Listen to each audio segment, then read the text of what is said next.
तो फकीर आदमी है, झोला लेके चल पड़ेंगे जी। आपको सब पता है, लेकिन क्या आपको सच पता है? मित्रों, मैं बचपन में रेल के डिब्बे में चाय बेचता था। नरेंद्र मोदी का वो चेहरा जो छुपा है हेडलाइंस, स्पीचेस और साइलेंस के पीछे। वो भगवान है हमारे, हम उनकी पूजा करते हैं। आज हम सिर्फ सवाल नहीं उठाएंगे, हम पता करेंगे सच। ये सब कुछ इमोशनल मैनिपुलेशन और ब्रेन वॉशिंग की वजह से हुआ है, और ये ब्रेन वॉशिंग बहुत बड़े लेवल पर फैली हुई है। असल में ये सारा कुछ 4 डिपार्टमेंट में फैला हुआ है। पहला डिपार्टमेंट लोगों के अंदर गर्व पैदा करता है कि आप महान हो क्योंकि आप हिंदू धर्म में पैदा हुए हो। दूसरा डिपार्टमेंट आपको एहसास दिलाता है विक्टिमाइजेशन का। तीसरा डिपार्टमेंट आपके अंदर डर भरता है, और चौथा डिपार्टमेंट यहाँ पर नरेंद्र मोदी को मसीहा बनाता है कि सिर्फ नरेंद्र मोदी ही आपको बचा सकते हैं। तो फिर जरा सा पीछे चलते हैं। जून 2013 की बात है। एक राइटर ने नरेंद्र मोदी के ऊपर एक किताब लिखी। इस किताब में लिखा गया कि कैसे जब नरेंद्र मोदी 6 साल के थे, वडनगर रेलवे स्टेशन में चाय बेचते थे। 2015 के अंदर जब टाइम मैगजीन ने नरेंद्र मोदी का इंटरव्यू किया, वहाँ पर उन्होंने बताया कि वो कैसे एक गरीब परिवार से आते थे, कैसे वो बचपन में चाय बेचा करते थे। उनके एग्जैक्ट वर्ड्स ये हैं, मैं पॉवर्टी में पैदा हुआ हूँ। बचपन में मेरा पूरा बचपन पॉवर्टी में गुजरा है। मेरे लिए मेरी जिंदगी में पॉवर्टी मेरी पहली इंस्पायरेशन थी। लेकिन फिर सवाल उठता है कि इन बातों में कितनी सच्चाई मौजूद है। जैसे कि नरेंद्र मोदी की बचपन की एक पिक्चर देखें। ये पिक्चर 1950 के इर्द गिर्द ली गई है, और उस टाइम में इस तरह के कपड़े किसी गरीब परिवार के बच्चे के पास होना तो मुश्किल है। नरेंद्र मोदी के परिवार के अंदर उसके 5 भाई और 1 बहन है। आज से तकरीबन 3 साल पहले प्रहलाद मोदी ने कहा था, ये चाय बेची है, मेरे पिता ने पूरी जिंदगी चाय बेची, पूरी जिंदगी। इसीलिए कहा जाए तो चाय बेचने वाले का बेटा कहना चाहिए, चाय बेचने वाला नहीं कहना चाहिए। ये पत्रकारों की गलती है। कुछ ही अरसा पहले लिखे गए इस CNN आर्टिकल को देखें।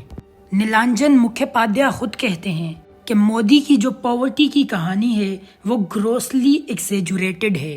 इसके साथ साथ एक और आर्टिकल के अंदर वो बताते हैं कि नरेंद्र मोदी के फादर के पास इतनी दौलत थी कि वो अपने बच्चों को स्कूल भेज सकें, और स्कूल जाने का मतलब ये था कि वो किसी जगह पर फुल टाइम काम नहीं कर सकते थे, बस वापस आके अपने पिता का हाथ बटा सकते थे। ये सब सुनने के बाद हर एक के ज़हन में ये सवाल आता है कि इतना बढ़ा चढ़ा कर क्यों बताया जाता है इन बातों को।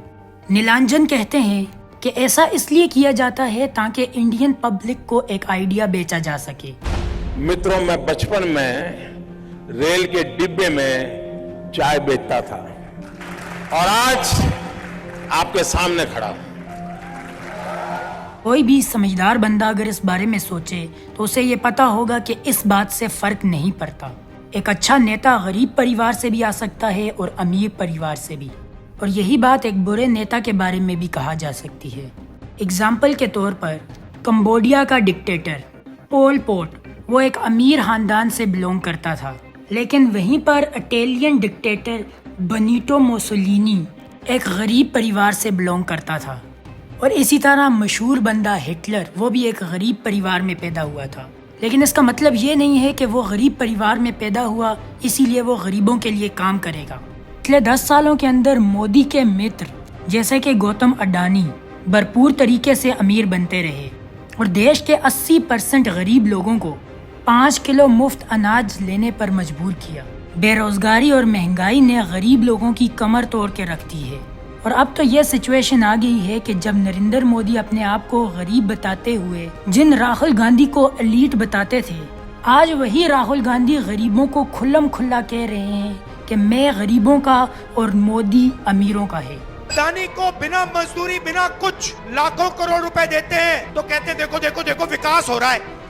हमने मनरेगा किया, मजदूरी के लिए पैसा दे रहे हैं और कहते हैं गरीबों की आदत बिगाड़ रहे हैं। मैं आपका हूँ, वो उनके। राहुल गांधी कह रहे हैं कि जितना रुपया मोदी ने अडानी को दिया है उतना ही मैं गरीबों को दूंगा। मैं देश को फिर से दोहरा के कह रहा हूँ, जितना पैसा नरेंद्र मोदी जी ने इनको दिया है ना, उतना ही पैसा हम हिंदुस्तान के गरीब लोगों को देने जा रहे हैं। महालक्ष्मी योजना, पहली नौकरी पक्की योजना, इन योजनाओं के माध्यम से करोड़ों लाखपति बनाएंगे। इन्होंने 22 अरबपति बनाए, हम करोड़ों लाखपति। इसी के साथ जब राहुल गांधी ने लोगों के लिए रोजगार की बात की तो प्रधानमंत्री मोदी उनका मजाक उड़ाने लगे। राइट शाहजादे घोषित करें इस चुनाव में ये अंबानी अडानी से कितना माल उठाया है। कांग्रेस के शाहजादे ने अभी घोषणा की, आप भी सुन करके हंसोगे।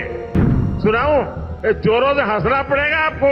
और आपको ये भी मालूम कि ये टेम्पो में पैसा देते हैं, क्या ये आपका पर्सनल एक्सपीरियंस है? साथ ही में नरेंद्र मोदी ये बात बड़ी खुशी से कहते हैं कि उन्होंने देश के लिए अपने परिवार को छोड़ दिया। मेरे देशवासियों, मैंने घर, परिवार, सब कुछ देश के लिए छोड़ा। नरेंद्र मोदी अक्सर कहते हैं कि उन्होंने भिक्षा मांगकर गुजारा किया, कभी 35 साल के लिए और कभी 40 साल के लिए। करीब 40 साल मैंने भिक्षा मांग करके खाया है। मैं 35 साल तक भिक्षा मांग करके खाया। तो इतना तो बोलने में कभी कभी गलती हो जाती है, लेकिन जब वो पहली दफा एमएलए बने 2002 के अंदर, उस वक्त उनकी उम्र होगी 52 इयर्स।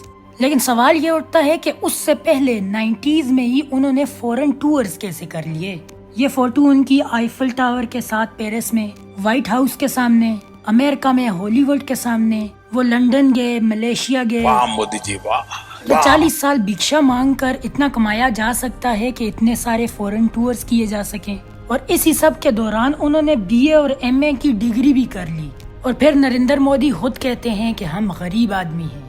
अरे हम तो फकीर आदमी हैं, झोला लेके चल पड़ेंगे जी। इस कल्ट ऑफ पर्सनैलिटी के अंदर प्रधानमंत्री मोदी का सबसे बड़ा कार्ड है सब जगह फोटो चिपकाओ। बाकी चीजों की एड्स, स्टिकर्स, पोस्टर्स तो समझ आते हैं कि एडवर्टाइजमेंट हो रही है कि अगर नजरों से हटा तो जहन से भी हटा। और इससे एक उल्टी टैक्टिक्स भी है, जितना ज्यादा नजरों में रहोगे उतना ही लोगों के दिमाग में घुसोगे। अखबार के ऊपर नरेंद्र मोदी, रेडियो के ऊपर नरेंद्र मोदी, टीवी के ऊपर नरेंद्र मोदी, फेसबुक के ऊपर नरेंद्र मोदी, पेट्रोल पंपों के ऊपर नरेंद्र मोदी, रोड के ऊपर पोस्टर छपे हुए हैं नरेंद्र मोदी के, गूगल एड्स के ऊपर भी नरेंद्र मोदी, हर एक सरकारी स्कीम के इश्तिहार के ऊपर भी नरेंद्र मोदी। 2022 की इस रिपोर्ट को देखें। INB मिनिस्ट्री ने बताया कि सरकार ने 8 सालों के अंदर 6,400 करोड़ एडवर्टाइजमेंट के ऊपर खर्च कर दिए। हर रोज का 71 लाख तो अखबारों के अंदर एड देने में लग जाता है। ये सब तो वो एड्स हैं जो सरकारी खर्चे के ऊपर चलती हैं। इसके अलावा जो पार्टी फंड से चलती हैं वो एड्स अलग हैं। एक सिंगर थे जिन मॉरिसन, उन्होंने कहा था जो बंदा भी मीडिया को कंट्रोल करता है वही सबके माइंड्स को भी कंट्रोल करता है। इसी के साथ एक और सिंगर थे बॉब मार्ले, उन्होंने भी कहा था कि हर टाइम हर किसी को बेवकूफ नहीं बनाया जा सकता। और अब आहिस्ता आहिस्ता वही हो रहा है। हर तरफ मोदी का चेहरा देखकर लोग तंग होते जा रहे हैं और इसी सब के खिलाफ आवाज उठा रहे हैं। लेकिन किसी को भी नहीं पता कि नरेंद्र मोदी के दिमाग के अंदर क्या चल रहा है। लेकिन इसी के दूसरी तरफ एक और बंदा, हर्षद मेहता, इस वक्त उसके दिमाग में क्या चल रहा था वो अब सबको पता है। अगर आपको उसके बारे में जानना है तो इस वीडियो पे क्लिक करें। उम्मीद है आप लोगों को ये वाली वीडियो भी पसंद आई होगी। मिलते हैं किसी और वीडियो में, तब तक के लिए बाय बाय।